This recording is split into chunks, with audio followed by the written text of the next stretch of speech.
You learn so much just by waking up. You know that? I go to bed the last two Sabres games. I didn't go to bed. I fell asleep watching it. So I used to really love these West Coast trips because I am built to be awake at night. That's kind of my thing. It's been my thing forever. Even as a little kid, I like nighttime better than I like daytime.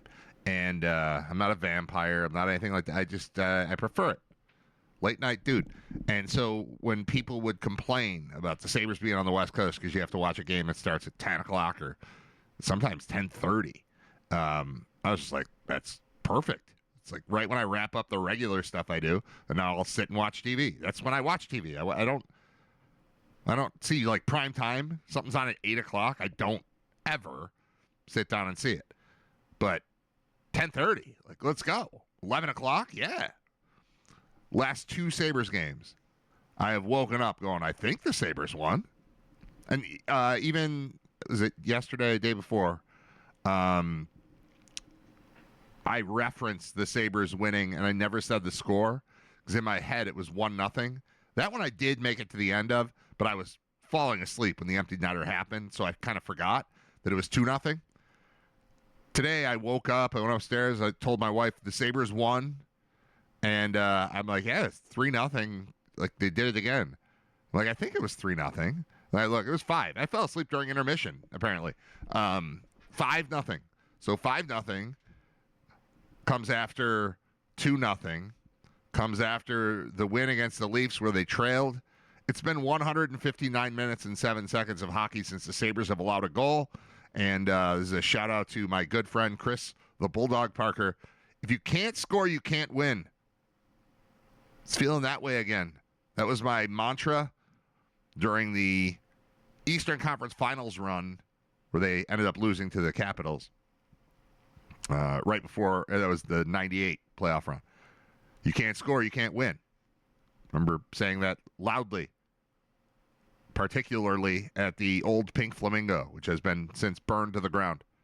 Burn down all of our old institutions and get into new ones where the Sabres win the Cup and the Bills win the Super Bowl. It's time. 5-0.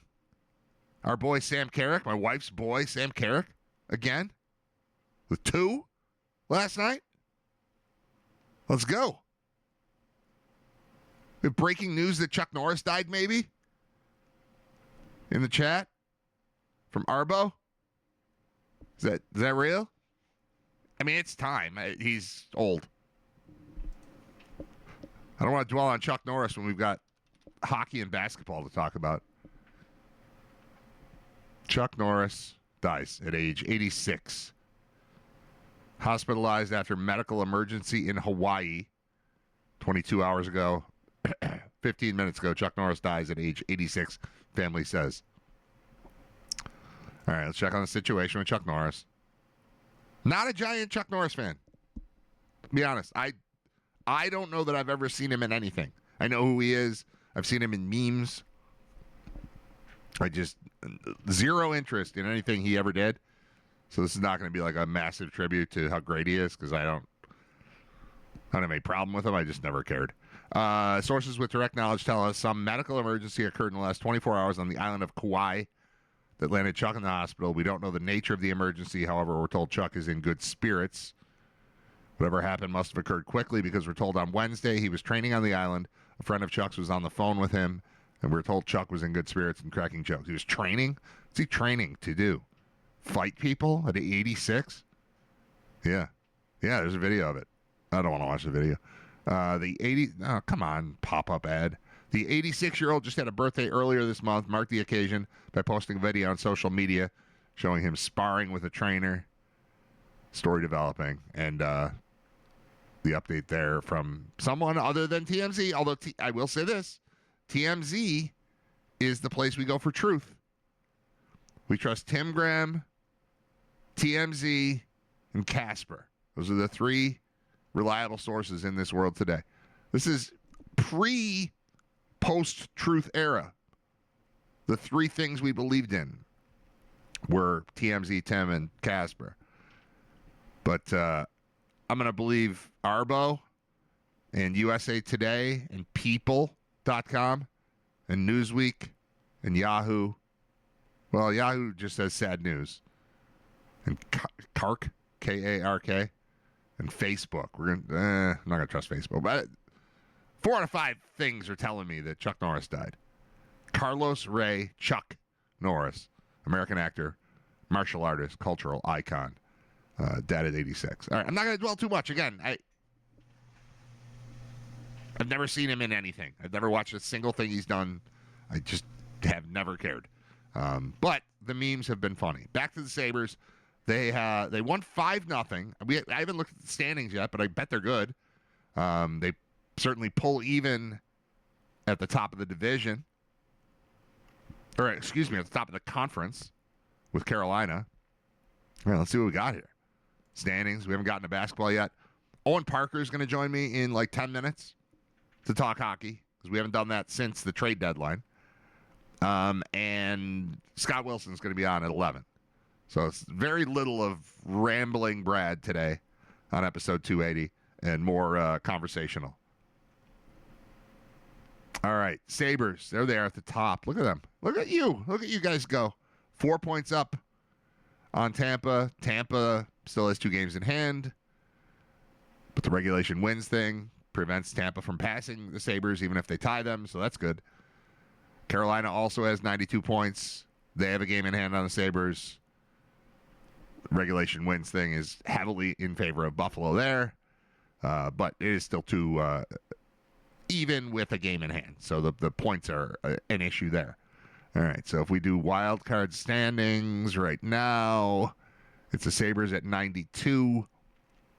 9th place is at 83. That's the Islanders. Same number of games. They're closing this thing out, man. They're closing it out. They go away for 2 weeks because of the Olympics. They come back on a tear. They have to go out west for 4 games. They don't allow any goals. This is working. This is working. Everything is working. That is awesome. All right. Basketball is in town. I did not end up going. I couldn't go because I had a kid home sick. And I didn't go back and find the audio of me speculating that my kid was lying about being homesick. But I really believed that there was a reasonable chance. And I did this too. When I was in high school, I had permission. And I think my mom denies it at this point. But they let me just be sick the Thursday and Friday of the tournament. And even if my mom denies it, it would be me saying, look, if you don't let me stay home sick, I'm going to school. Then I'm going to leave school and go to my friend's house and watch basketball all day. And I'm probably going to get caught, and I'm probably going to get suspended. So could you just sign this that says I'm sick? It probably was something like that.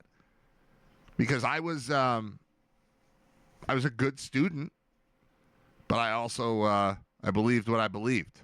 And one of the things I believed is that I shouldn't have to go to school when the NCAA tournament was on all day. Because I didn't have a cool teacher that would just be like, oh yeah, come watch the games here. I didn't have that. And I was running an illegal gambling operation at the time. Not that big a deal, but I would, collect $5 from a bunch of kids in school. And then I would keep the brackets, and I had a notebook, and I had highlighters, and I used green for good. Green is money, blue is sad. And I would use highlighters, and if, you got UNLV winning and they lose in the first round, we just go blue all the way through. And green, only where you win. So green is a win. Blue is sadness throughout. It's a good system. It's a really good system. And I would do that. And it was illegal to obviously run that pool in high school. But I did it anyway. Everybody knew I did it year after year. And at least by sophomore year, I did not go to school on the Thursday or Friday of the tournament, of the start of the tournament. So Nate, my 11-year-old, is sick and doesn't go to school. I find this out. I set my alarm for 8:45 every day because I hate the morning part of the day where the morning part of the day is a ridiculous phrase. I shouldn't have said that. I hate the part of the day where they're getting out the door. Everybody's scrambling. And, you remember your trombone? And stuff like that. I hate it. So I just sleep through it. 8:45, they're gone. So I get up yesterday, 8:45, and my wife tells me Nate's home. I'm like, oh, all right. Why? Headache. Oh, okay. Everybody gets headaches here. I know they get them. But what a convenient... Like, you can't be like, I can't go to school. My arm is broken. You can't do that. You can say my head hurts. Nobody can get inside your head, find out if it hurts. So they've got a built-in, very easy, get out of school free card. Because my wife gets migraines. They all get or claim to get migraines. They have the ability to just be like, oh, my head. And she's like, yeah, I know, mine too a little bit. And then it's fine. They just get off, get away with it. At some point yesterday afternoon, we get a text. Wife gets a text, not me, her. And it's a screenshot of a Snapchat conversation. I think it's Snapchat. I don't have Snapchat, but I think that's what it is. And it says, and I quote, GNG, I don't think I'm pulling up to school today. I'm going to fake being sick so that I can stay home and watch March Madness. The dude writes back, you're weird. Nate writes back, all right, bro, you're fat. MB, MB, MB. So I use ChatGPT to translate teen into adult. And ALR, bro, means all right, bro. I knew that. You are fat means you're fat. MB, MB, MB means my bad, my bad, my bad. And GNG up at the top meant gang, which is like I'm talking to the group. It's like fam. I knew about fam. Gang, I don't think I'm pulling up to school today. I sent this to my friend. He's like, why does your son talk like Snoop Dogg? I don't know. Pulling up to school today? He walks to school. He's 11. What are we doing? Gang, I don't think I'm pulling up to school today. I'm going to fake being sick so that I can stay home and watch March Madness. Followed by you're weird. Followed by, all right, bro, you're fat. My bad, my bad, my bad. Here is the moral of the story. If you're going to confess a secret to a friend via chat, via text, via digital messaging,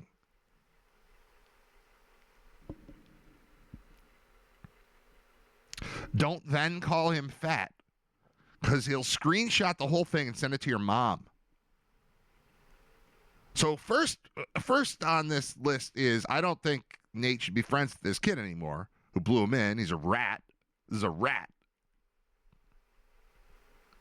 I won't use his name, but this kid is a rat. So you can't hang out with that. He is a little chunky, like he is a rounder version. You have that. At 11 years old, somebody's a little chunkier than everybody else. He's not like fat by fat standards. He's not me. He'll be fine. He'll probably grow out of it. Start playing basketball. Zach was chubby. Zach, my oldest, was like a round kid. And then suddenly he's 6'3" and 200 pounds and plays basketball like a man. Started running. Everything turned out okay. Keep eating. Keep growing.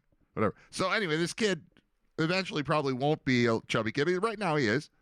But you don't need to point it out to him right after you confess that you're about to lie to your parents and skip school to watch basketball. Now, I haven't even talked to him about it. I don't care. I think it's a pretty solid move. I would say the hole in the game is texting your friend in advance and saying, I'm about to skip school. But I did yesterday, live on this show, question whether or not my son was actually sick. Because I heard him. He didn't just suddenly come to life at 12:10 when basketball started. I heard him up there dribbling. He's running around. He's playing on his little mini hoop in his room. He just wanted to watch basketball. I have a tremendous amount of respect for that. I don't even mind. I wish he would have said, and this is parenting 101, I guess. Come to me. Tell me you don't want to go to school because you want to watch basketball. I'll help you get out of it. We'll be in on it together. Don't lie to me and Mom. Now, he didn't have to lie to me because I wasn't up. But he lied to Mom. And then Mom told me, yeah, he's sick. And then the first time I saw him was, 1 o'clock or something. Like, how you feeling? He's like, the same. Which is not a lie. The same. I was fine then. I'm fine now. Say it in a crackling voice a little bit. You'll get away with it. You're fine. But we have documented digital evidence that my son lied about being sick so that he could watch basketball yesterday. And I'm proud of him for most of it. I think he executed it imperfectly, but he's 11. So how good's he going to be at that whole thing? All right, I'm going to call Owen. In a second. Once I find where is it? I got to find the text and then call out of that. That's the deal. All right, we're calling Owen, and he's going to be live. He doesn't know this, but he'll be live. I think I did this to him last time, too. Where we just made it where he's live. When he answers the phone, he's on the air. Hello? You're on the air as you answer the phone. You're already live, so don't say any of the dirty things you usually say when you answer the phone. Well, that's disappointing. I enjoy that part of our phone calls, Brad. Right. Dude, all right, here's the deal. I texted you last night about coming on, and you didn't answer until this morning because you went to bed because you recognized that watching a late-night hockey game leading into going to work at 5 o'clock in the morning would not be a good idea. I, on the other hand, usually enjoy the late-night hockey games. I woke up thinking, hey, the Sabres won 3-0. Then I checked the box score and realized I fell asleep during the second intermission, so I didn't get to 5. But it's now been 159 minutes and 7 seconds since this team has allowed a goal. And if they're not going to allow any goals, they're going to win all their games. Then they're going to be in first, and we're going to have a whole different conversation about the way this playoff is going to go. But, dude, what is going on with the hockey team? Let's just start with that because I haven't talked to you since the trade deadline, so I want to talk about what happened there and all that stuff. But they went out west, and that's a place where streaks tend to, kind of fall apart a little bit. And I was like, get 5 points out west, and it still might end up being 5. They've earned 4 out of 4 and haven't allowed a goal. And my God, what's happening? Yeah, it's a pretty good start to a road trip. I'm sure they're feeling pretty all right about this morning. Man, it's a group that's just really comfortable with where they're at and what they're doing right now. It seems like they all are entirely in belief with what their partners are doing, with what they know that their coaches are doing. What everyone in that organization seems to be is on the same page. And I think that was lost for a long time in this organization, and it was a big problem. And I think something really seems to have clicked this year that has brought the group and the fans and the team itself together. And I think that is the biggest difference that we're seeing. It's all the same. It's the same players, it's the same guys. It's just they're a different team now.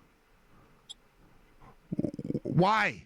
What I mean, is it the changing the GM is the thing that we point at? Like that's kind of the time stamp on it. But they were 3 games into a 10-game winning streak when that happened. And at the risk of having the same conversation we've had already, I just picture Kevin Adams throwing whiskey bottles at televisions every night as he's watching this team. When I did that was me. But something flipped, and I get it. Like I've been in locker rooms, I've been around teams. I understand either you believe in yourselves or you don't. But usually with this kind of change, you would see like. They took this guy was a cancer in the locker room. They got rid of him. Or this guy is a veteran who's got cup a history with winning the cup, and he brings nobody brought anything. It's the same people. I mean, they made some trades, and we'll talk about that, but they flipped from we can't really do this to, oh, yeah, we can do this, and it doesn't make any sense to me. I think that there's a part of this that is just they needed to prove it to themselves. as much as they needed a guy, the boss to get changed out, what they needed was to show themselves that they are capable of doing and that they are good. And that all this talent that everyone said that they had for the last however many years can actually convert into winning hockey games. And I think that they recognized what needed to change about how they approach the process. I think that was probably a big factor, is that these guys recognized, like, all right, there are some things that I probably do now that do not serve me the best. And what are those things? How do I need to change them? What does that look like? Is it a team thing? Is it coaching? Is it my preparation? I think that those are probably answers that we will likely never get real solid confirmation on, but that clearly have flipped and that are giving these guys the kind of belief and the unity that you see bringing them success now. And so I think that they realized how to play better defense as a team, which is a massive deal. I think also they started getting their goalies to stop pucks for them. And that might seem silly, but it matters a lot. And I think we are seeing that this year, having goaltenders that can win you games single-handedly and maybe more importantly, not lose them for you single-handedly can go a long way. And I think that is, if you're asking for what I think the biggest on-ice, real sort of tangible difference is, I think it's that they're getting saves. And they know that they can play and not worry that everything that might come near their net might go in. And that goes a long way to letting a team play the way they want to. They're getting saves from multiple goaltenders. Do they have a one? I mean, it feels to me like UPL is one, but every time that Lyon's in there, I'm excited to watch him play because he's good too. Where do you think Lindy's head is with regard to the goaltending position? And I mean, can you do it kind of a 1A, 1B into the playoffs, or do you just kind of fall into something once the playoffs hit and somebody gets hot and you leave them in? I think Lindy knows he would be foolish to rock the boat in the state that it's in right now. I think you have heard both guys mention how much this rotation and the presence of Ellis has helped them. We've heard Alex Lyon say how much he appreciates not having to back up when he's not in, and that really matters. And so, I think that they are in a state right now where they are comfortable and confident in what they can do and what the process all looks like. And I think changing anything about that would be risky. And that's not to say that it couldn't be changed if they get there and the results aren't the same, or if something drastic happens in these last, run of games before they get to the playoffs. But I would, barring anything crazy, I would expect that whoever's turn it is game one is going to play game one, and game two, the other guy will go. And from there, I think you can run into, well, all right, now we've got to make decisions. If, Lyon plays a great game one, Luukkonen goes in and has a tough one, I think then you have a conversation about whether you let Luukkonen back in. But until that happens, I don't see any reason for them to change what they're doing. It is a rare occurrence to see a team do a true 50-50 split in the playoffs, but it's also rare to see a team do it this consistently in the season. And they're finding success, so I wouldn't rock the boat if I was Lindy. I didn't realize the Ellis thing was happening. So that's a regular thing. If Lyon, like last night, Ellis is the backup and UPL doesn't dress. Yeah. Okay, so that's I didn't know that. I apologize, but I don't live and die with the. I'm not doing this professionally. I'll know that if I'm working at the station. I don't know that when I'm just doing a show in my house. There's no need to know who the backup goalie is every single night. Well, I think right. It's a little bit of a psycho thing. Well, right, but don't worry. But I know that, we were talking about they're going to fix this three-headed situation, and they fixed it by doing that. But I don't notice it because it's succeeding every time, so Ellis never comes in. So I didn't know that, but that makes a lot of sense. If you're either a starting goaltender in the NHL tonight, or you're off tonight and you get to have a really good seat for an NHL game.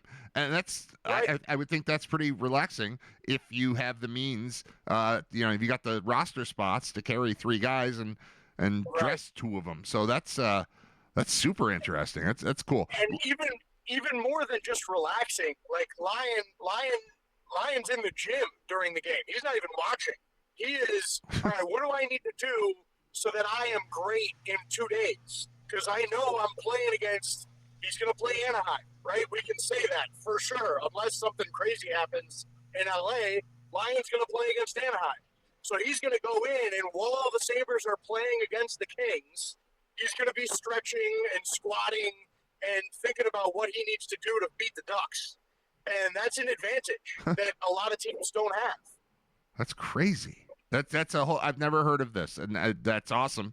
When I haven't seen a streak like this or a turnaround like this, and so I'm looking for any explanation and something that's way outside the box. And this is pretty far outside the box. I like it. Look no further than the fact that I mentioned this shutout streak, and they've gone back and forth between goaltenders. That's not traditional. Even if you have you have your starter and your backup goes in, pitches a shutout, your backup typically gets to play the next game because he hasn't allowed a goal. And sometimes it works, sometimes it doesn't, but that's sort of standard operating procedure with head coaches, that you roll with the hot guy. And they have flip-flopped even during this shutout streak, which is pretty telling. I think that they're committed to, or Lindy Ruff is committed to this plan right now. Yeah, no doubt. It's and that's part of what makes me think that it will not change, barring anything going poorly in the playoffs. Awesome.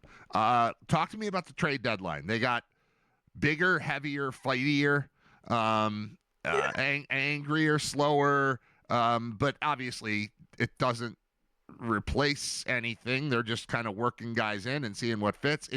It was all depth moves at the deadline, but it's very difficult at this point to argue with that, considering that the way things continue to go. Yeah, no doubt. I mean, there was definitely the first couple games of the Shen Stanley experience was shaky, to say the least. I think, there was a bad giveaway in Toronto. There was a bad giveaway the game before that. And, some people were like, did we get worse here?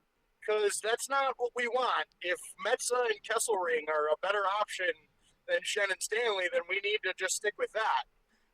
And I think that they found a nice groove here now with Stanley playing the last 2 games with the incredible Zach Metza, who is a real story we can talk about too. Yeah. But Stanley to me is the biggest of the moves. I think that he's the most interesting, has the most upside to what they're doing. It's not exactly a fit in terms of foot speed, I will say. Like, he is definitely noticeably slower than the remainder of the Sabres defensemen, but his reach and his smart, I think he's smarter than he gets credit for. I think his feet let him down, getting him to places he wants to get to at times, but he has had a really good couple of games here playing with Metza, and that's a really, like, the size and physicality and intimidation that you get out of having a guy like Stanley matters, and it does make a difference, if nothing else than just for the April 6th game against the Lightning. It's going to be really interesting. So, Stanley finding his groove, I'm excited about what that could look like. We haven't seen him get a hold of a shot yet, and that is a sight to behold. So watch out for whenever that can happen. When he unleashes a slap shot, it's a thing. So that's exciting. I think Carrick has been really, really, really good. Yeah. Better than Stanley has in my eye. He is fit right in on that fourth line with Malenstein and whoever they're rotating in, and like that is a real asset. If you can have a fourth line in the playoffs that is going to go out there and not lose shifts and really spring some momentum for you, because Malenstein's going to tag somebody at least once a game, and Carrick's got 4 goals since he got here. I mean, that's pretty absurd for a fourth liner. And they're just defensively sound.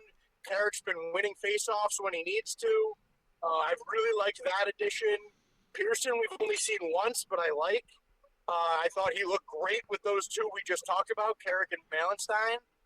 That's got to get a little more runway, I think. Shen is the one where I'm like, I don't know, I don't maybe need to see that again. Mm-hmm. He's been kind of shot for a while, and I think that his value lies in what he brings to the room. He can bring that whether he's dressed or not. And I think that can stay where it's at. I like the Stanley Metsa pairing. I would not take anyone out to put Shen in at this point, but I like the move just in terms of this guy's won a couple cups. This guy knows what it takes. He can have a conversation or two with Rasmus Dahlin or whoever he needs to say, like, all right, this is what I'm seeing. This is something you guys might want to take a look at, and we'll go from there.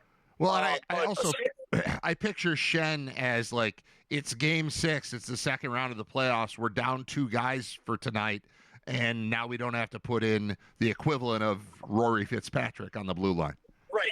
They're not calling up Zach Jones to come up from the Amherst and, fill a spot. That's exactly right. They got deep, and that is huge. As we all know, Carolina, right? The Carolina series, it's a nightmare, and no team would survive exactly what happened to Buffalo that year. But the addition of Shen, Stanley, blah, blah, blah, definitely helps. All right. I feel good, man. I feel really good. Yeah. I went on some like power ranking thing, and the Sabres were 3rd in the NHL, in hockey, in professional hockey. The Buffalo Sabres hockey team was 3rd. And power rankings don't mean anything, but there is a growing sense. Like there's no part of this that feels fluky. It's just they're the better team every night when they take the ice, and that's why they keep winning. And that's different than, hey, we've had hot goaltending. And I know it's 2 shutouts on this, West Coast thing, but they scored 5 last night. It's there. This is happening at the length of the rink. It's happening up front. It's happening in back. It's happening on the blue line. It's happening in the net. It's all of it is just fully functional and doesn't feel crazy. And I'm trying to wrap my head around the craziness that doesn't look crazy when I watch it. I know it really is a well-oiled machine, and they all just. It feels like every game they get more and more comfortable with what one another are doing, and that just leads to better and better play. And I feel like as this sort of hot streak has continued on from December 9th, they have improved as a team. Like game over game, they are getting better. They are learning what brings them success more and more. And if you can do that and win along the way, you're in a really, really good spot. All right. Awesome, Owen. I will bother you again very soon, but I needed you now, and I'll need you again, I don't know, sometime next week or something whenever the spot is exactly right, I'll be in touch. All right, sounds good. I can't wait. I'm excited to talk again. All right. Let's see some more Sabres wins between now and then. Hell yes. Thank you, Owen Parker. Thank you. All right. There's Owen Parker, OP, my man, my ring bearer. That's why you got the picture there. It's a ring bearer in my wedding. Now he's this guy. Now he's bigger than me. It's weird. My son's about to be bigger than me, too. My son's 10 years younger than OP. All right. Timeout. Scott Wilson's going to join me soon. And we will return on Riter Radio. Let's check in with Riter Radio's senior football correspondent, Scott Wilson.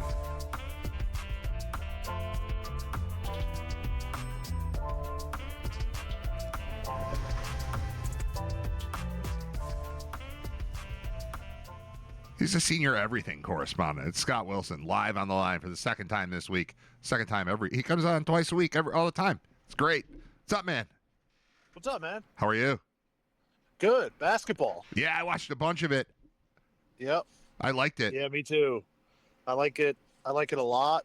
I like that. I think that if there was a way to make it mandatory, and there is no way to do this, I think the first game on Thursday, the 12:05 Thursday tip. Yep. I wish there was a way to make it mandatory that it's a good close game. Like yesterday, TCU Ohio State Yeah. comes Perfect. down to the wire. That is perfect, because if that's a 30-point blowout of 1 versus 16 seed, which weren't that way at all yesterday, but it's like, all right, well, we're underway. As opposed to yesterday, I gotta admit I was a little in and out, and then it drew me in. I said, okay, yeah, no, I remember why this is incredible, and I'm all in now. So there is no way to legislate that. Yeah, it's tough. Like the closest you could do is what they did, which was the first tip is 8 versus 9. They're saying these are the two closest teams, but that is just a great way to start it off. Well, right, especially and get after the a whole thing year, going. after a year where it's all the ones. And yesterday I'm like, I am excited about the tournament. However, I fear that it's not what it once was because of everything we always talk about with college sports. And it was back yesterday. It was all ones. It was no buzzer beaters, upsets, anything last year. Last year's tournament was kind of a dud. For 63 games of basketball, there should be something that stands out. And when I think of the tournament, I think of buzzer beaters and upsets and craziness, and it just didn't exist last year. And I worried that it was going away and it was going to lose some of its shine. And then yesterday was perfect. The games, even games I wasn't, I'm watching a great game, and then I look at the score of another game, like, whoa, I need to watch that one too. Like that was going on all in day one. These 2 days, Thursday and Friday, used to be my favorite days in the entire world of sports. I wouldn't call the tournament my favorite thing. There are, although I might, I don't know, whatever. But specifically, you got 64 teams playing basketball over the course of 2 days, and some crazy shit is going to go down. And that's the way it used to feel, and that's the way it felt yesterday. Yeah, no, exactly. They have they give everybody a shot. Everybody gets their shot. And then yesterday you see Duke, who has been by far the best team in college basketball this year, have to sweat it out against 5 dudes from Siena. Jerry McNamara, head coach of the Siena Saints, and most likely soon to be at Syracuse, basically said, these are my 5 best players. My 5 are on the floor, and did not make a substitution in the game. 5 starters, 40 minutes, all 5. I didn't know that. That's awesome. And oh my God. Yeah. He said, he basically says, these are the 5 best players. I'm playing to win this game. And they almost did. I know. They were up 13 in the second half. To be up 11 at halftime is incredible. It's incredible. As a Syracuse fan who over the last 11 games have watched Syracuse play Duke and lose by an average of 18.5 points, to have Jerry McNamara with Siena up 11 at halftime looks like he just landed on Mars. That's what is exciting about the tournament. Knowing, my whole family in the living room, we're all home from school and work, and I've got the game on, and they're all like, oh no, I picked Duke to go a long way in our brackets, and this is bad. And I had to say, no, everybody picked Duke to go a long way. So if they lose, everybody loses. So that means we want Siena to win because that's fun. Right. Yeah. If this is if you picked, let's just say yesterday, because one of my friends in our bracket did this, picked Wisconsin as a 5 seed to go to the Final Four. Yeah. If you're down 11 at halftime to High Point and you picked Wisconsin, now you're panicking. Right. But if it's a 1 seed or a 2 seed, you can feel free to go the other way. Yeah, as long as it's not your because champion, everybody's really. getting punished. If it's not your champion, you're okay. You can't have your champion go out in the first round. But if you do, then you can just root for chaos the rest of the time, so that works out okay too. So I don't know. It's yes. I try to explain that, and honestly, I've been running. I don't do it anymore. But I was running college basketball pools, tournament pools, in like 1990. Okay, so I've got some history with this, and I've got some background, and the reality is that you are rooting for every upset that you don't have in the Final Four. In the first round, if you don't have them in the Final Four, right, you want them gone because other people do. So yeah, that's kind of the way that it works. You've got your champion. You can't have your champion be the victim, but everything else is fair game. And also, you're going to have a lot less fun if you don't ride with the underdogs. I mean, maybe that's why I've always loved this tournament. I'm a big underdog fan, always have been. I said this at a youth basketball game last weekend where my son is on an undefeated team and they're down at the half. And I said out loud, I'm like, I don't know what to do here because I really like underdogs. But my son is on the favorite here. My son's on the unbeaten team. And they ended up losing, and it was fine. And they came back and won the next day, and everything's cool.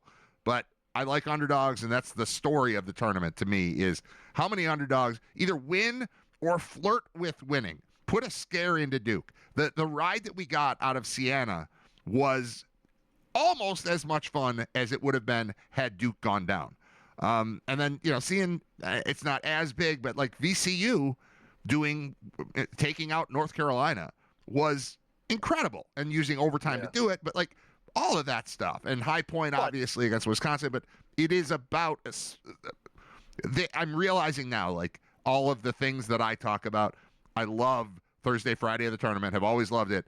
And I love underdogs. And that's why. Yeah. VCU down 19, by the way, at one point against North Carolina. That they could be shopping for a new coach as well there. Hubert Davis, I would imagine, is on thin ice. On the other side of that, North Carolina's best player hurt his wrist or had a hand injury, was finally ready to come back. They had rehabbed him to come back for the last game of the season against Duke. And then the day before in the practice for the Duke game, went up, made a slam dunk, broke a finger in the process of slam dunking on the first practice back, getting ready to come back for the ACC tournament and Duke and the NCAA tournament. So then he's out for the rest of the year, he's an NBA prospect. So North Carolina still should have enough to be up 19 in the second half and beat VCU, but also did not have their best player because of a late season injury. So I'm not sure how that's going to play out, but yeah. And I think we talked about it on Monday. It needs to be said and needs to be driven home. The selection committee needs to really start taking a different look at mid-majors as opposed to low-level highs. Because I heard for a long time about how, if any ACC team had Miami, Ohio schedule, they would be undefeated too. Really? Well, I guess except for what? SMU? I mean, it's just nonsense. If these teams are winning and they're good, winning needs to, make winning mean something again. I guess I don't understand. I'm sick and tired of seeing these middling, just crappy teams that have brand names but are getting into the tournament, and there are plenty of good mid-major teams that deserve to be there over them. Well, it's funny.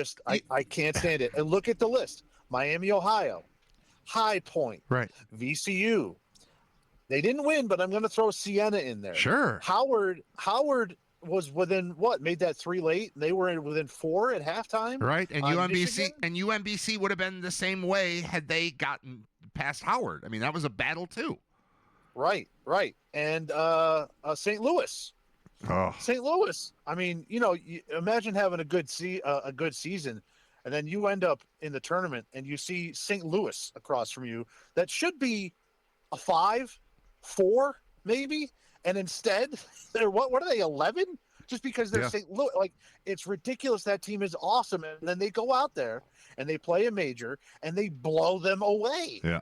And we really need to take a hard look at how we're evaluating teams and need to really start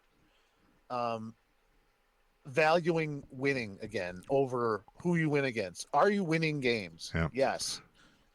Well, the other part of should be that, it. the other part of that too, is that the story of the tournament, you're creating TV shows, right? We talk about this a lot with bowl games. Like you're creating television shows.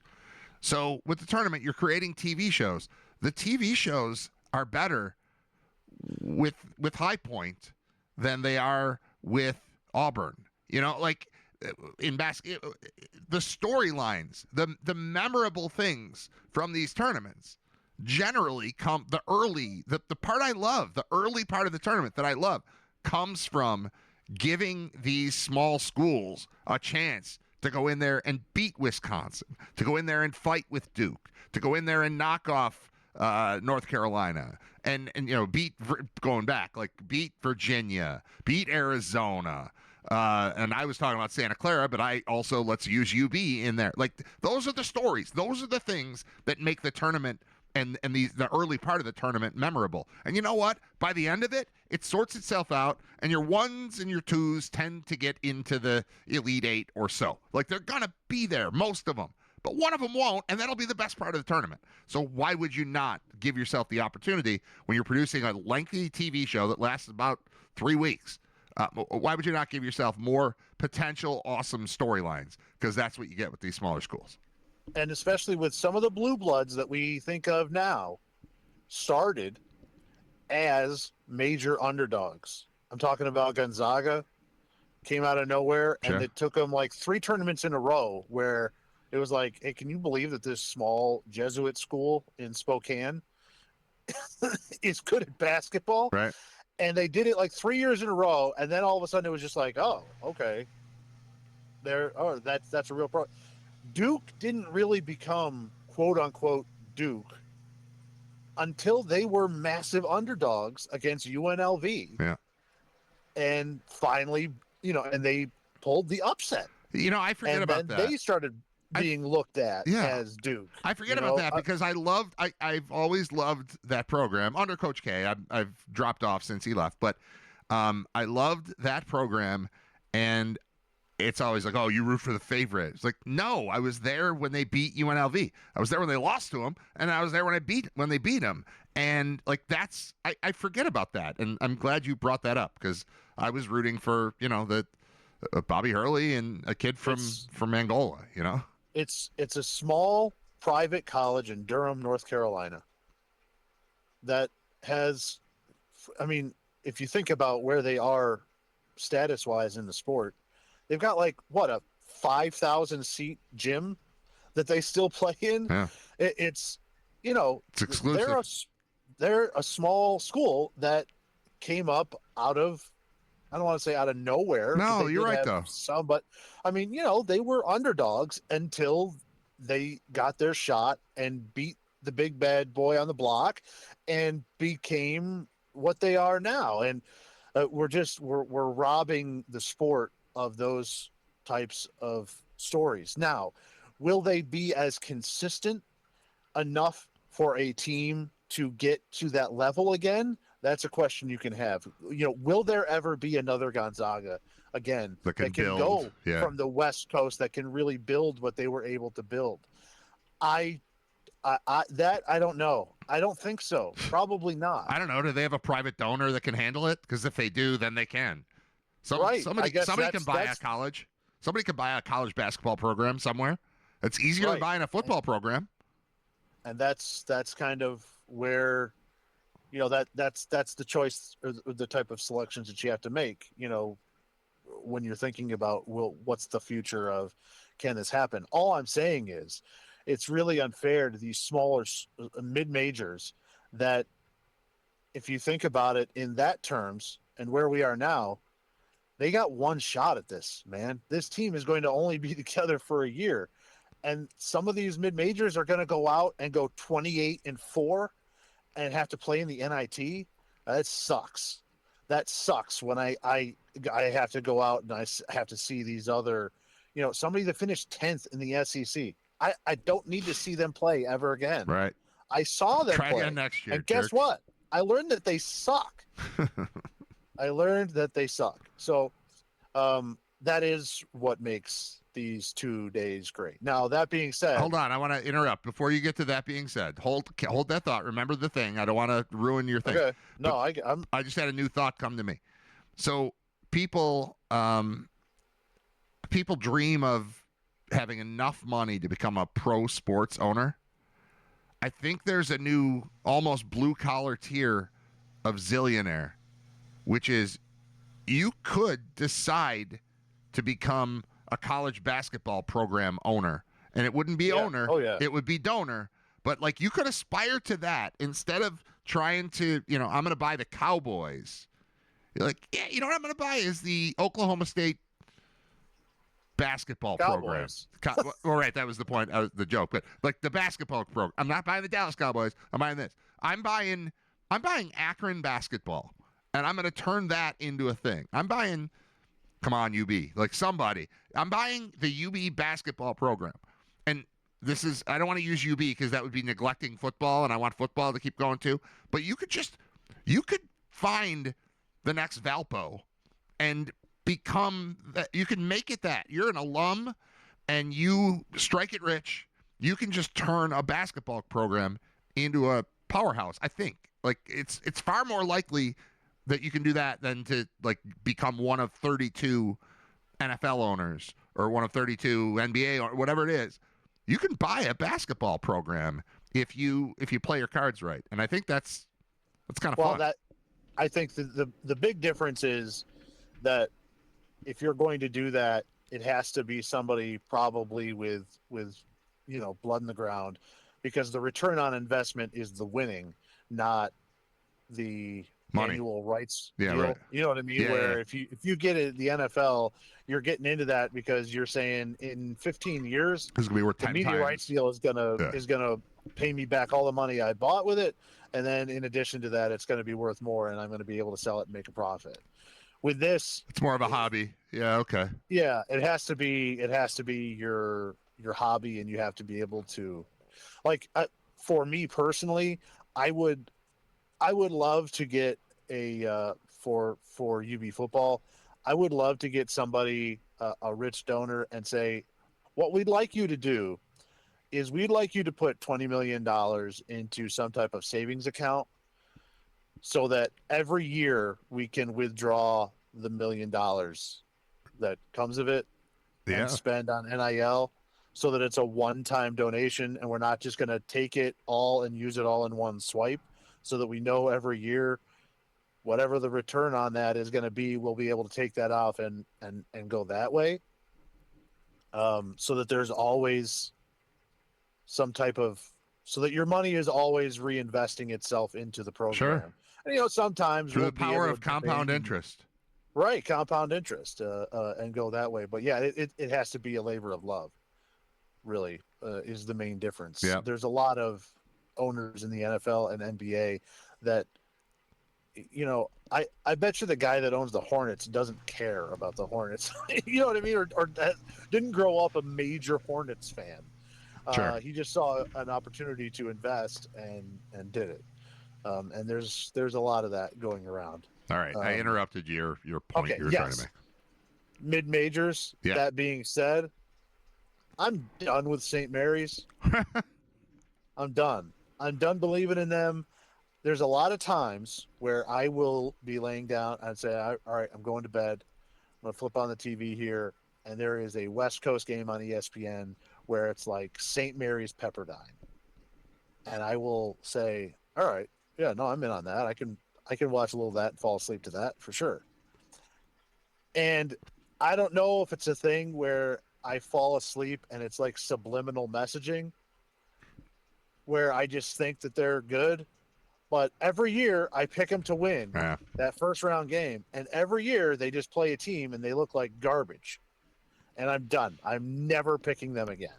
I will never select St. Mary's in the tournament again, no matter what happens. I'm done.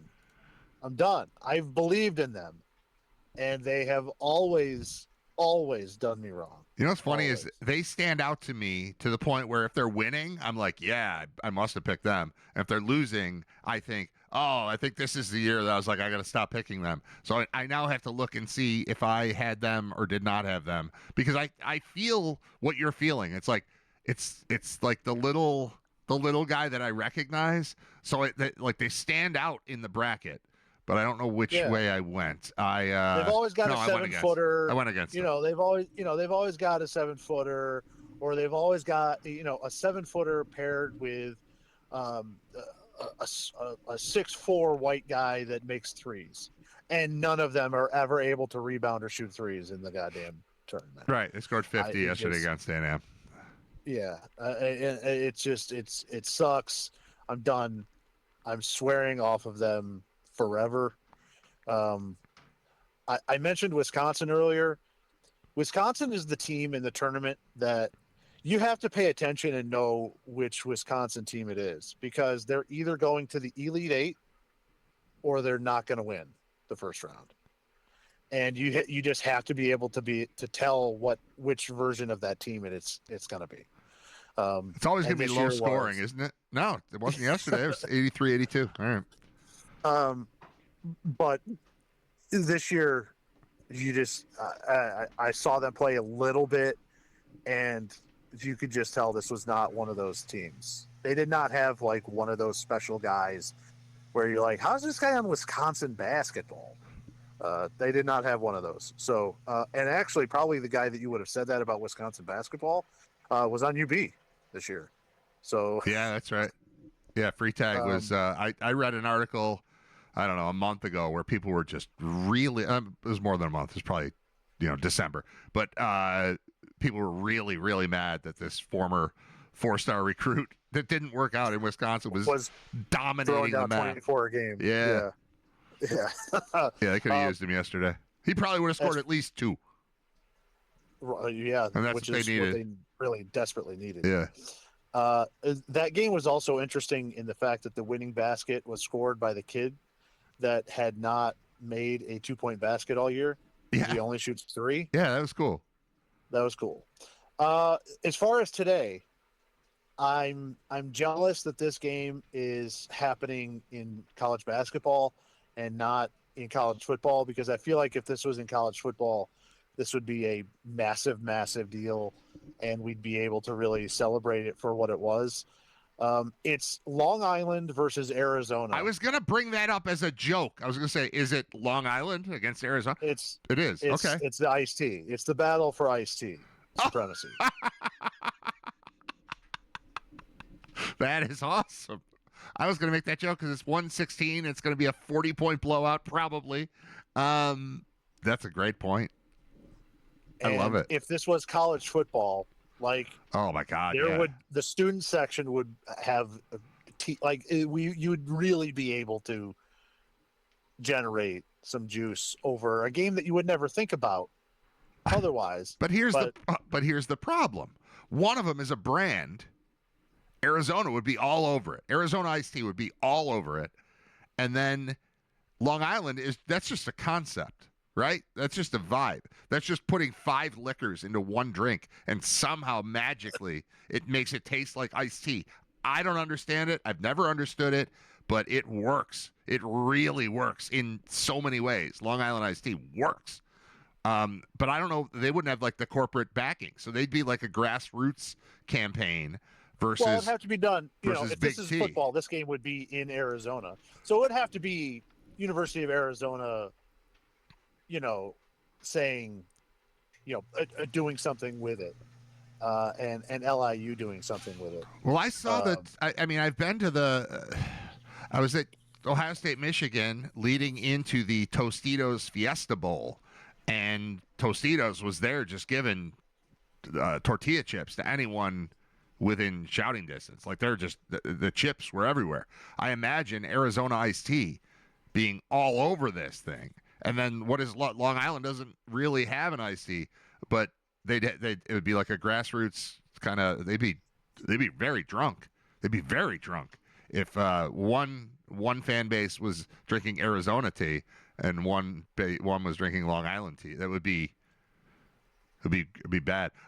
Maybe it would be Long Island lobbying. They get a group together and then they would lobby to create an Arizona version of Long Island iced tea, and then they would have the rights to that or something.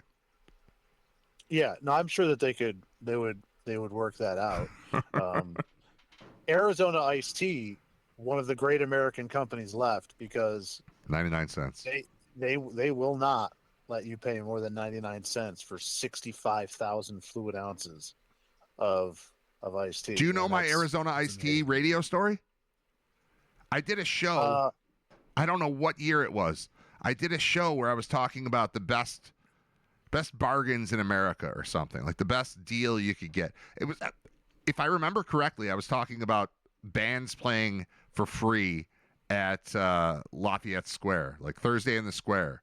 Like that's the best deal you get. Like Soul Asylum is playing at the Square for free. You just go there, and beers are $4 or $3 or whatever they were at the time. But the best deal you could get, and people were calling in, and one of the things that came up was Arizona iced tea. Even this is 20 years ago, easily 20 years ago. Like the best deal in America might be a massive can of iced tea for 99 cents. You go in, a Gatorade is $2.50. Pepsi is $1.99 or whatever at the time. Arizona iced tea is 99 cents. And I talked about it, and the reason I remember it so well is that like the next day I got a call from Tim Wenger, who's the boss at Entercom at the time, or Sinclair or whatever we were. He's like, "What did you do on your show last night?" I'm like, "Why?" And he's like, "Because we just got a pallet of Arizona iced tea dropped off, and they said, 'Tell Brad thank you.'" And so I came home with 6 cases of Arizona iced tea and let everybody else have the rest. I don't know that was acceptable from a corporate standpoint, because I just talked about a brand that was not a sponsor or whatever. But everybody seemed pretty happy with their pallet of iced tea. Yeah, no, that's cool. And listen, I've never done heroin, but I find it hard to believe that it hits any better than cracking open a 99-cent ice cold can of Arizona iced tea Arnold Palmer on a hot day. Yeah. Like it just is nothing. There's nothing. You can't get much better than that. Hold on a second. You've never done heroin? I know. I'm such a dude. Such a goody two-shoes. I know. I'm sorry. By the way, the Long Island head coach, Rod Strickland. Really? Which is fun. That is fun. If you're so inclined, he decided to coach, and Long Island is the old CW Post. Like they combined some schools down there, so LIU has 2 campuses now, and Rod Strickland is in there, and there's some good stories about some of his old teammates dropping by and like touching base with the kids on the team, and he's kind of developed that program from nothing, and he's done a good job down there. But it's another one of those moments where I feel incredibly old, because it's like, oh my God, Rod Strickland is just a coach now. Yeah. He's like an old coach. Yeah, coaching the Sharks. I think my oldest thing is that Bobby Hurley not only came in and coached UB, but then left and then coached for 11 years and has since been dismissed. And I still feel like that's the guy who's a couple years older than me that plays college basketball while I'm playing high school basketball. And that's how far removed we are from Hurley, which is crazy to me. Seeing that he had been there for 11 years is one of those moments that made me feel incredibly old. Yeah, no, definitely. That game is at 1:35 today, by the way. What's your setup? Do you have YouTube TV? I don't. No, I have Fios. Does Fios give you like options to make multi-screen whatever? I last night I have a projector in the basement, and then I have a television also. I had the Sabres on with sound on the TV, and then I had the 4 boxes of basketball games going with no sound on a projector, and that's how I fell asleep. I was in heaven. Did I tell you this? I talked about it earlier on the show. I woke up this morning thinking the Sabres won 3-0, and it turns out I fell asleep at the second intermission. They won 5-0. So I was just in heaven. I was just in heaven. It's the most amazing. I love this tournament, and I love YouTube TV for giving me 4 boxes to watch, and you just move the thing and it'll change the sound. It's like being at Damon's, the place for ribs, but in my house. You can do multi screens on the March Madness app. Okay, but I don't have that. You just watch your game like a person. I just watch my game and flip the channel like an old man. You mentioned the Sabres. I did. I saw this morning that the last 40 games, the Sabres are 32-6-2. Yeah. And over that 40-game stretch, that is the best 40-game stretch since the 1995 Red Wings. Okay. Yeah, this is real. This is a real team. I really like that company because I remember those mid-90 Red Wings teams were really, really good. Well, I remember that specifically because 95 was the summer that I spent in Montauk, where we had no television and we had no, obviously the internet didn't even exist, at least on the, for us to have it. We had a Sega Genesis, and we had like 6 NHL 94 probably 6 VHS tapes. And if you were playing with the Red Wings, you were being a jerk. That's because they were too good. They were way too good. And that's kind of what the Sabres look like right now. They haven't given up a goal in 159 minutes and 7 seconds. And also they keep scoring. They scored 5. They scored 2 that I didn't know about because I was asleep. It's crazy. Yeah, no, I think it's time to start really embracing how real this is, and I'm interested to know how to, like, the more they're winning, the more they're actually turning up the heat on themselves. Like, all right, so like, should I expect us to go to the Cup now? Yeah, because I think realistically, I don't think that's fair to them. But they're also putting themselves in a position where that's kind of what I have to start thinking. Mm-hmm. Like, those are the waters they're swimming in. It is not fair to expect this team, where none of them have been in the playoffs ever before, should just continue to play. And we know it's a different game. It's not fair. The fact that they're getting there and they have clearly turned the corner is fun and cool and should be celebrated. But they're doing it in such a way that I can't make that acceptable anymore. Right. Yeah. No, it's too fast. It's a little too fast to make it work in our brains. They did bring in at the deadline. They brought in veterans. They brought in cup winners. Right, they brought in that kind of stuff so that at least that's in the room. But I think that's kind of how they're viewing it, because they're elite right now. They're in the. I saw a thing, like a power rankings thing. They're third. They're number 1 in the conference, and just behind Colorado and probably Dallas. Yeah, I think it's expected. I don't know how to explain the acceleration from nothingness into greatness, but they're at the elite level. If the Sabres win a cup before the Bills win a Super Bowl, that's insane in this 8-year run or 9-year run or whatever it is of Josh Allen. But I think that is the expectation. Like Bob was on yesterday. Bob Gahn was on yesterday, and he declared the drought is over already. Right now, the drought's done. And it is, because they went from the irrelevance is gone.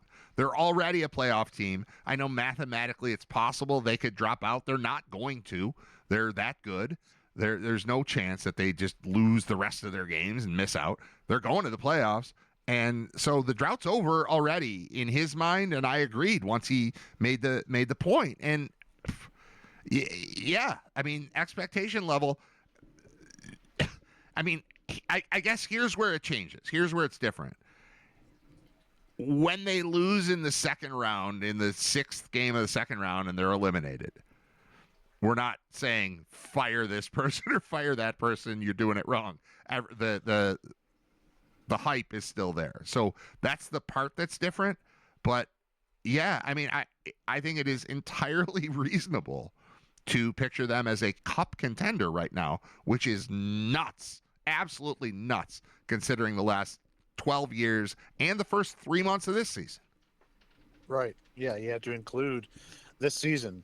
And then, they made the move that fixed it all, apparently. And I got rid guess. of Kevin Adams. I don't know. I don't get it. I know it was either Monday or Tuesday, but the WBC very quickly, the U.S. losing to Venezuela, they deserve to lose. If you're not a Yankees fan, I just want to tell you that feeling where you've got everybody that hits, and then it's a playoff game, and then no one hits. That's been the last 6 years of the Yankee experience, right there. Jay Skursky got so much crap on Twitter for saying, "Oh, Aaron Judge in postseason form," but he was right. Well, yeah, he's right. That's a no-win situation for Judge. Sure. Because if he goes and hits 2 home runs and they win, then it's all Where right. was that in October? It's a glorified exhibition facing pitchers that are in spring training mode. And then if he does this, it's now here he is again. He's doing it again. Yeah. It's one way he's doing it again, and the other he's Mr. March. Like there's yeah, that would be worse. That would be way worse. Right. In October, there's calling no him Mr. winning. March would suck. Right. There was no winning for him in that situation. My complaint is, if we're going to take this serious, can we have a serious manager? Because Mark DeRosa was not a serious manager. He did not understand. Is this Mason Miller? Well, yeah. Yeah. At the end of the game, I texted you that during the game. I'm like, why? Where is Miller? The guy, no one's even made contact with the No dude. one. He's And unbelievable. There's no save opportunity, and he just appeared in the post-game presser to not understand that they were the home team and they have reached the 9th inning in a tie game. That's the best you There's can no do. longer a save opportunity. It'll never happen. It'll never happen. Let's put the guy in that gets all the outs. Let's get through this inning, and then we can deal with it. Let's give ourselves a chance to go into the bottom of the 9th and win. And he didn't. They, walk, wild pitch, walk, stolen base, wild pitch. And, next thing you know, there's one hit, and it's and you're losing. Well, also it's a wild pitch, but who's not the catcher? Who's not the catcher in that moment? Right. The catch, you're choosing in a 1-game championship game to not play the catcher that last year hit 60 home runs. I know he's been off to a drier spring training here. Yeah, whatever. But still,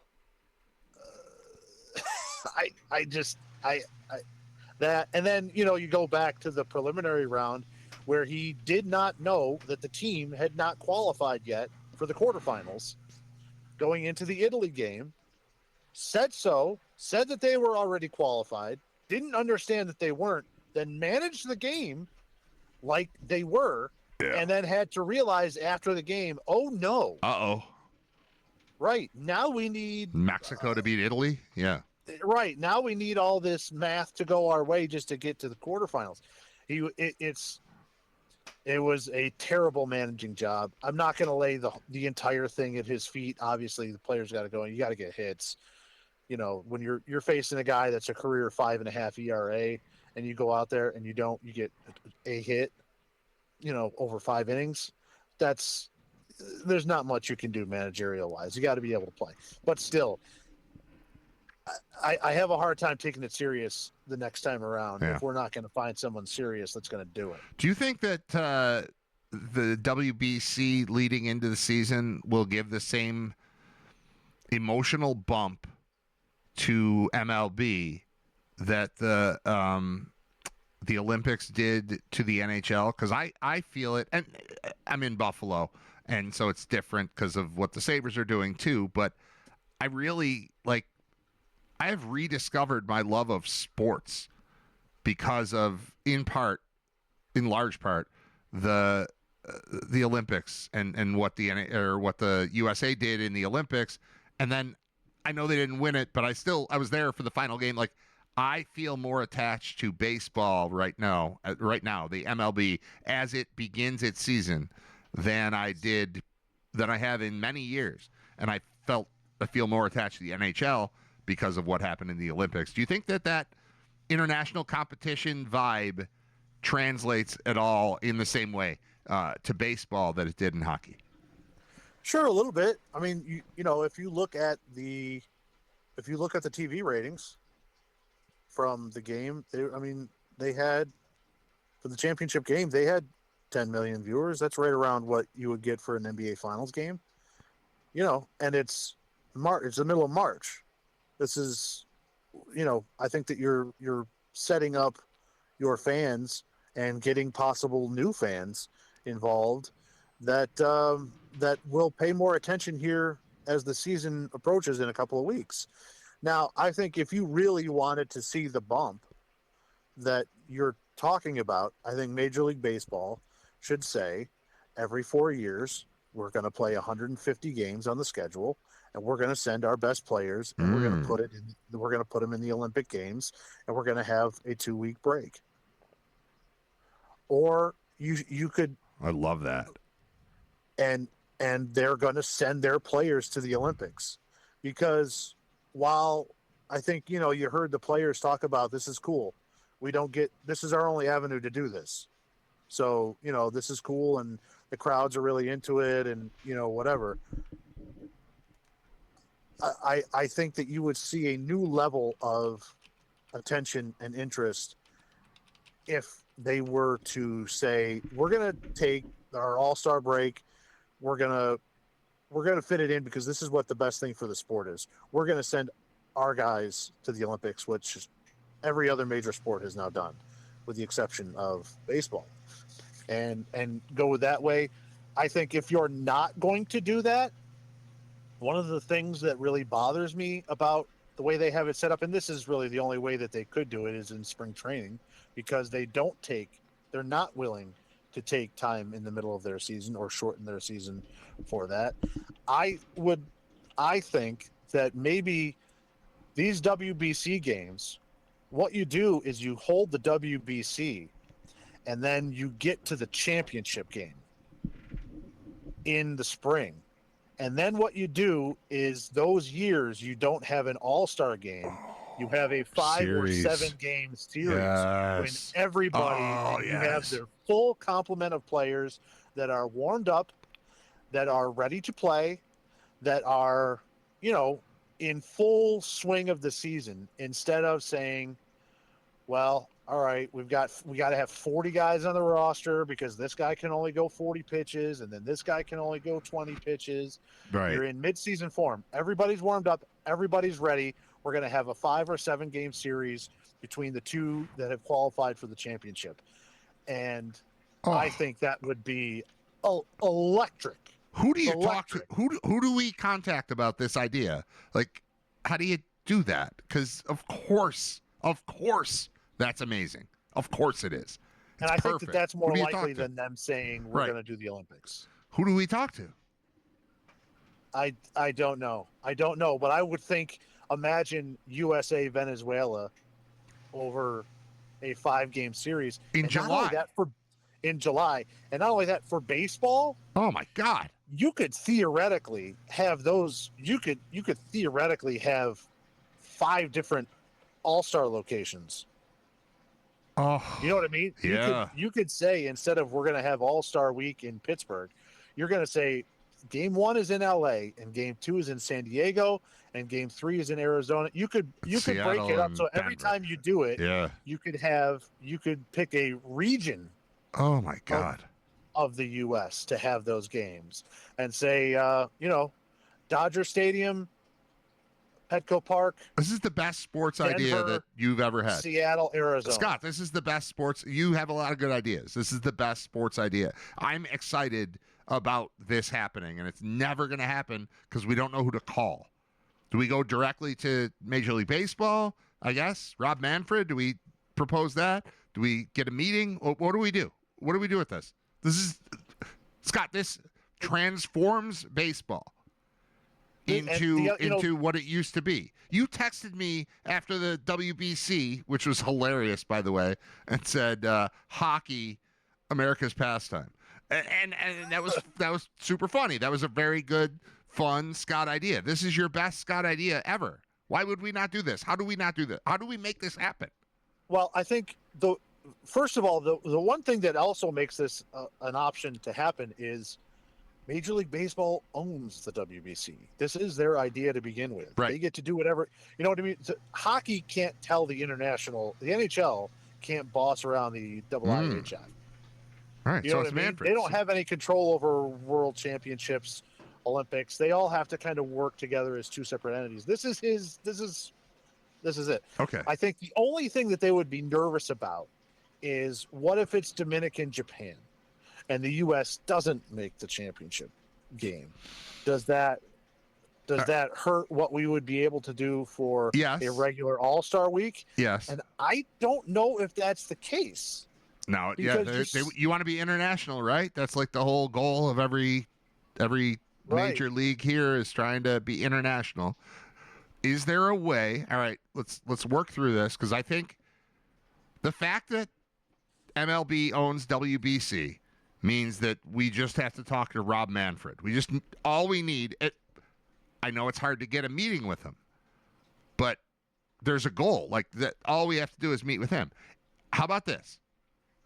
Is there a way to convert this into 4 teams, not 2 teams? And I don't want a 1-game thing necessarily. So like best of 3, best of 5, where you can fit it in, where this is what July is for baseball. We're thinking out loud here. And honestly, I don't care if somebody hears this and steals the idea. Great. I'm not trying to make money off it. I'm trying to make baseball awesome. This is for everyone else, for not Scott. This is the kind of stuff that comes up when we travel for UB football and sit in hotel rooms and just like, heck, I got an idea. And then we just do this. This actually sounds manageable and amazing because of the key part there is that all we need is MLB to agree. So can we make it 4 teams to prevent the problem that you just thought out or just brought up and still contain it within a 2 to 3 week span? Right. And again, holding it in July means that, hey, maybe if the U.S. is the home team, they get to play in a place where it's not going to be 65% Venezuela fans, right? Because they're playing in March, so they have to play in Houston and Arizona and Miami because they're in the South. 1 and 2, they have covered stadiums. Hey, start on the 4th of July. I would love to see Game 2, USA Venezuela in Milwaukee. Sure. Bring it up north. It launches on the 4th of July. Need to be in Yankee Stadium, and what's the pressure like in a must-win Game 3 for Aaron Judge in Yankee Stadium? Coming to at bat. Now you're talking about real matchups, real things. Now you're talking about Tariq Skubal pitching 90 pitches. Right. Now you're talking about real baseball. Now you're talking about, all right, we've got real starters, real baseball players, and I think that they would have the ability to lock in on that. And you would also have the buildup of it in spring training. So the team will have already been together and kind of gelled a little bit. When by the time you get to that July section, now everybody's at 100% full go, no BS, and they're playing for the country, and there's nothing else going on in the country at that time, so you would get all the attention. And I think that's the way to get everybody fully invested in the WBC as an idea in general. There's a lot of places in a lot of the country that's just like, whatever, this is not a thing. This is the most American idea Make it a thing. of Make all it time. a thing. It has to. 4th of July has to be involved. All of this. Good God. It should have been. We should have done this. I wish we had this conversation a year ago, because as we celebrate year 250, it should be this. Like, oh my God. USA versus the world. Sure. Type of Sure. thing. 4th of July, fireworks, America, baseball. Come on in. All of it. All of it. July, no MLB in July. It's just this. I'm not kidding. That would be fun. I'm not kidding. You're not going to get owners to agree to that. Why? They're not going to give up an entire month because they make money off of home games. They're going to not make gonna money give off that of up. this, too. They're going to make so much money off of this. We divide it up. We make the math make sense. We make the money make sense. All of it works. It's the best idea you've ever had. How do we make this happen?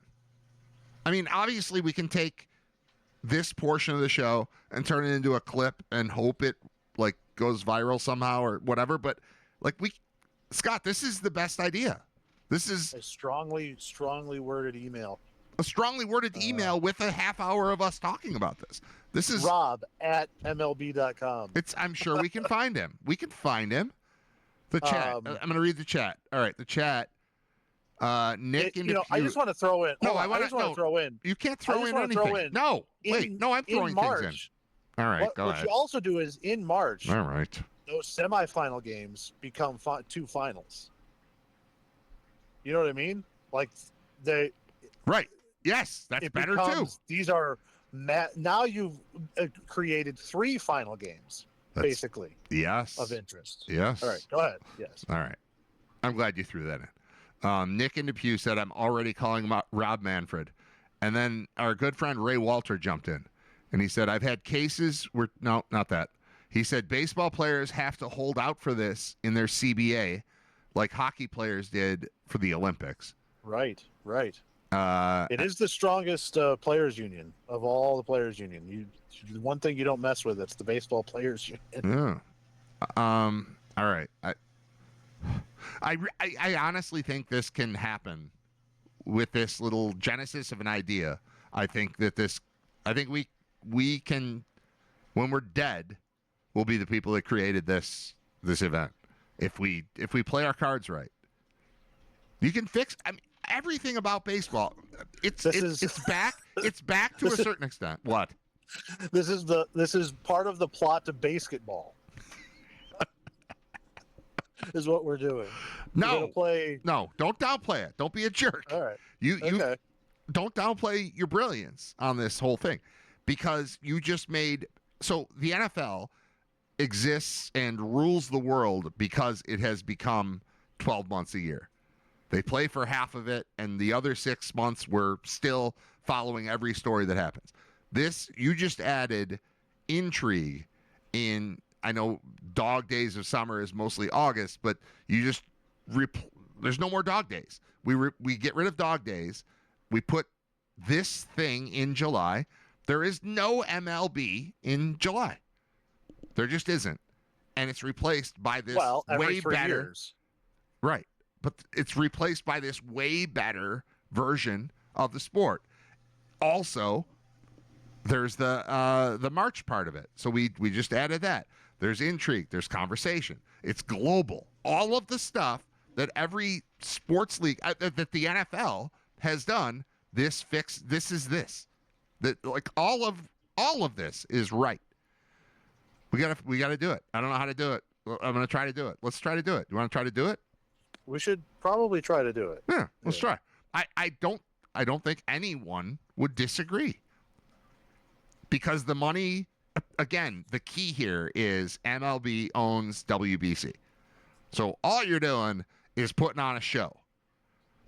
All you're doing all the time is trying to put on a show and bring in money and like TV rights and all the stuff. This all fits together and gets me and you and the world excited about baseball. That's all I'm looking for. And you could also throw in there that if you, I know they probably wouldn't want to move the game every day, because then that's something that the players union probably would not want to do. Right. But like, how cool would it be if you said, all right, well, the series is in New York, and the first 2 games are in Yankee Stadium, and the next 3 are in Queens, over at Citi Field. You could do that where you're still in the same place, but you're getting different ballparks, different fan bases have access to the tickets.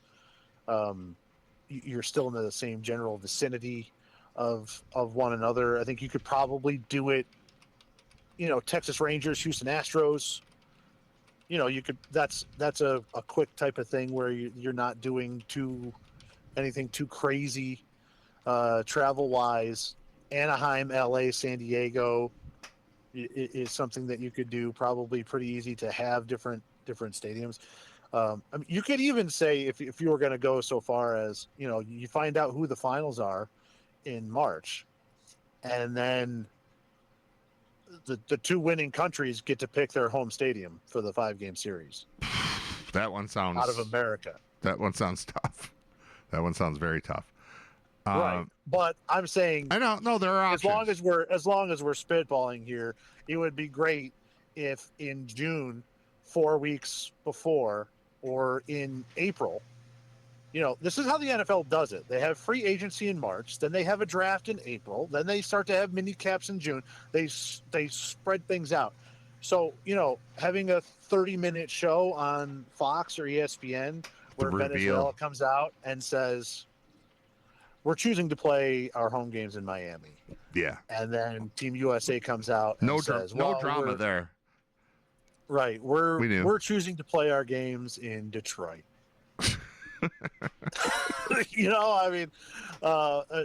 Something fun like that. Again, would never be approved by the players union because that includes travel. Okay. Don't say would never. Here's my problem. You're still thinking about 2 teams. I want 4. Okay. I want 4 teams. So it might be 2 3-game series followed by a best of 5 or something like that. I like that. 2 3-game series. I want 4 teams. Yeah. Because 4 teams, it's going to be a disaster if the U.S. doesn't get in, but it'll also be dramatic. Give me 4. They should get there. I need the U.S. involved. Right. So give me probably 2 best of 3, 2 best of 5, or 1 best of 5. So we would need 3 cities. And I'm okay with declaring Venezuela gets to pick Miami, U.S. gets to pick Detroit, and then the final is predetermined. Right. So yeah, I like the 4 teams, because then you can just schedule it so that there's 2 sites for the 3-game series, the semis, if you will, and one is East Coast, first pitch at 7. One is West Coast, first pitch at 10. And they can both play, and then you meet at another site. And again, this is making All-Star Week now in 3 different locations, and spreading out the excitement of baseball of all-star teams, basically, which is what they are, right? To 3 different sites every 3 years, instead of just the one site where everybody shows up and you're only allowed to see the best pitcher for 25 pitches and crap like that. My responsibility as football correspondent, I know we're up against it time-wise. I don't care at all. Like, we talked forever about this baseball thing that I think is the best idea you've ever had. And now I'm willing to listen to anything else you want, and I'll sit here as long as you would like. The show will end when Scott decides he's done, but I'm good. I'd like to take this opportunity. We crap so much on the Jets to just shovel some the way of the Miami Dolphins. Okay. Are you interested in doing that? Yes, very much. The Miami Dolphins this year will be paying more for players not to play for them than the Marlins have paid for their entire roster for the last 2 years combined.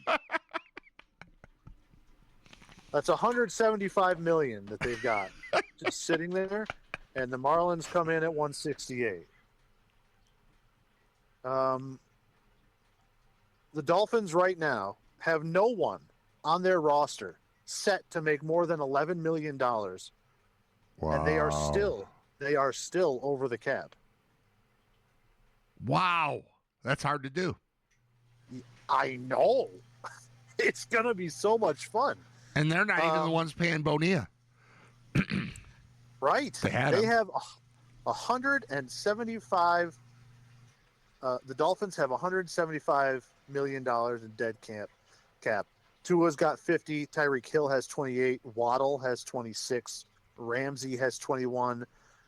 Minka Fitzpatrick has 13. Chubb with 11.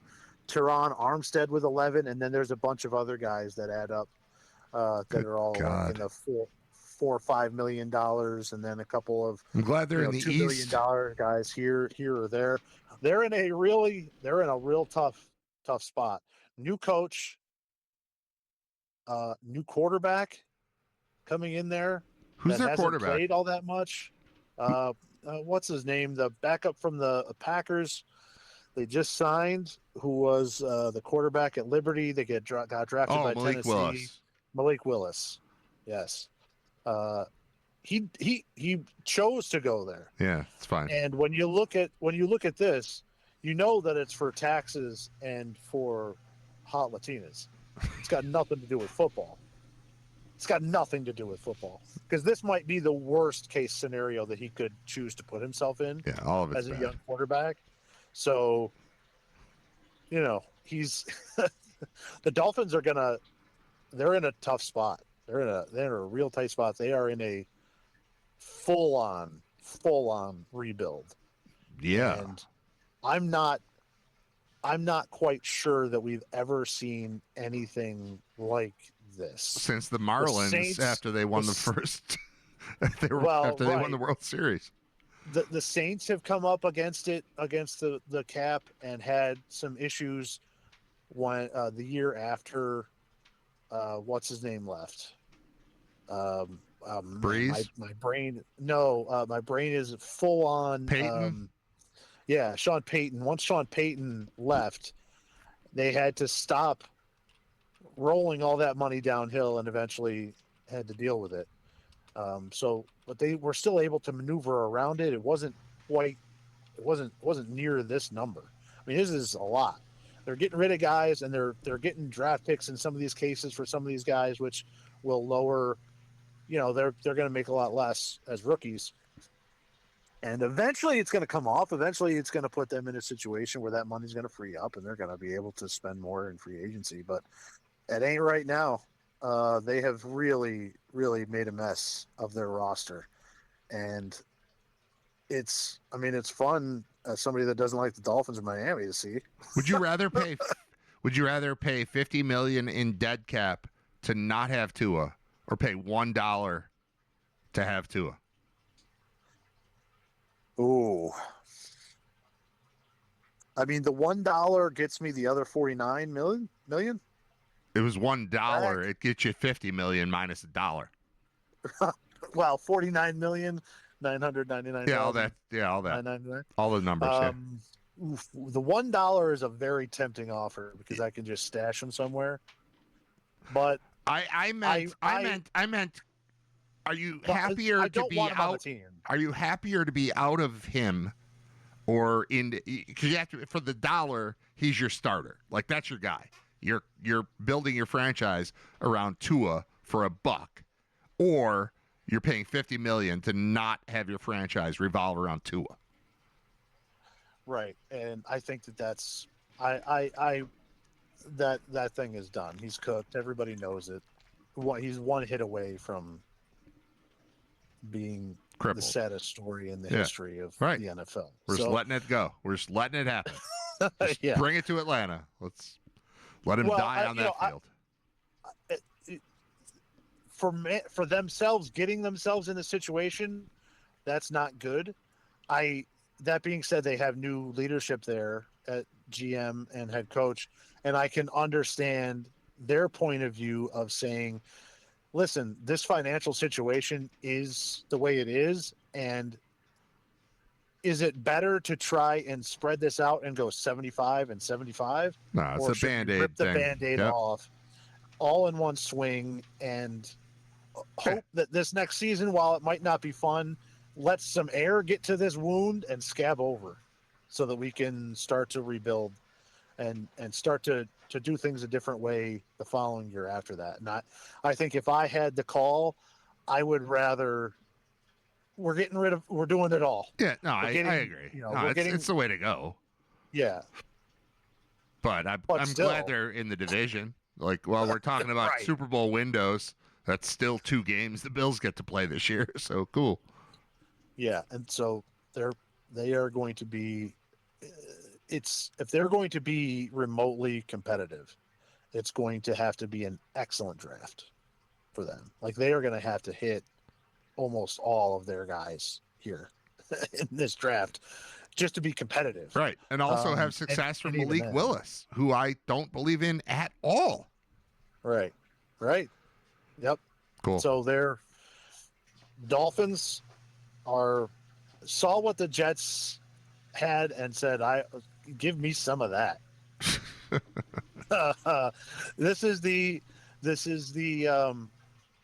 This is like an opposite version of When Harry Met Sally, because the Dolphins looked and said, I'll have what the Jets are having.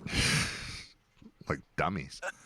All right. some of that. Basketball is starting on television right now. Okay, So yeah. I think we so should then stop. I gotta go. Yeah, we gotta do this.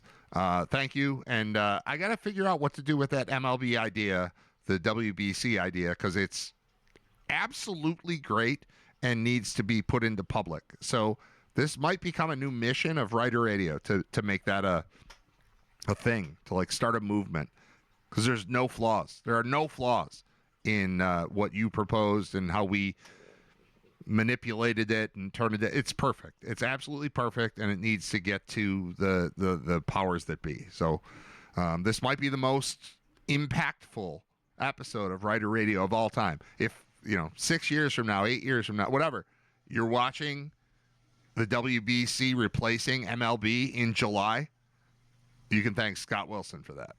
All right, we're done. Thanks, man. All right, see ya. Good job. Bye. That's Scott. I'm Brad. Go watch basketball, you fools, and keep watching hockey because that's working. And we'll get to football eventually. And I've got basketball playoffs this weekend. That's more basketball. Yeah,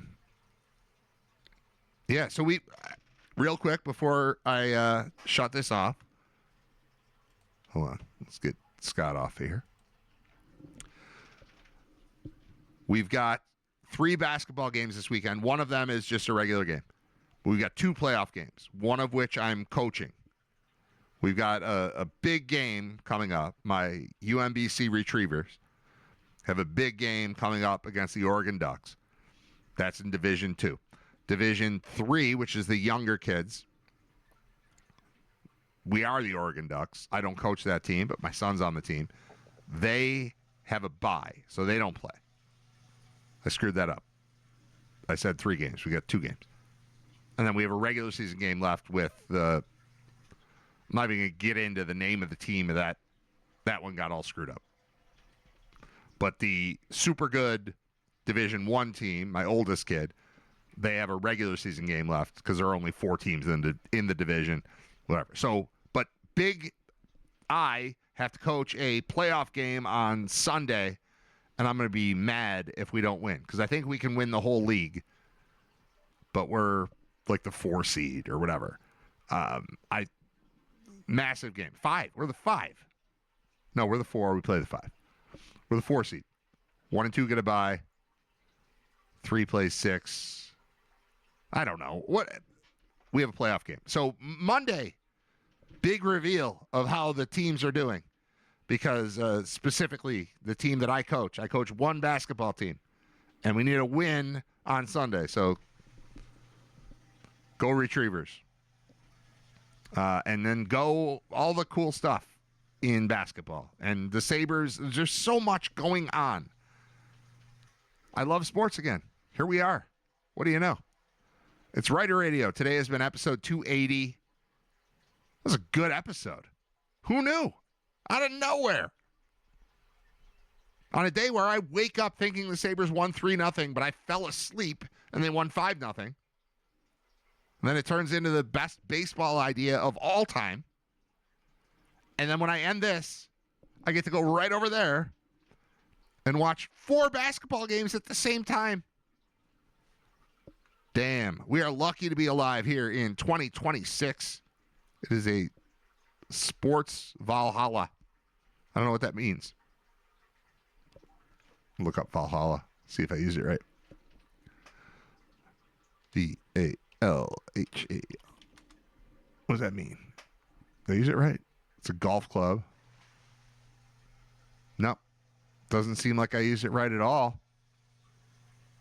Maybe I did. Hold on. It said Valhalla PGA. I want Valhalla Wikipedia. Okay. This looks better. In Norse mythology, Valhalla is described as a majestic hall, located in Asgard and presided over by the god Odin. There are 5 realms the soul could travel to after death. The 5th and last realm was Valhalla, ruled by Odin, and was called the Hall of Heroes. I should have just said heaven. We're in sports heaven. Then I wouldn't have to look anything up. But I did not, sadly. All right. I'm done. Thank you for listening, watching, sharing, liking, subscribing, all the stuff. I will ask this favor. Once I figure out how to package this baseball part of it, help share that. Help get that to Rob Manfred so that when I'm dead, the thing that will exist is this WBC final series thing that replaces MLB in July. I want that to be my thing. And it's more Scott, but I'm the one in charge of making it happen. And you're the people that will help make it happen. So that's the deal. Bye. I don't know. I have a turkey sandwich. We're gonna go around the corner. I think you should come with us. This is a great place. Okay. We brought you a shirt. Will you get out of here? Will you get out of here? Will you? Now, will you go to lunch? Go to lunch. Will you go to lunch?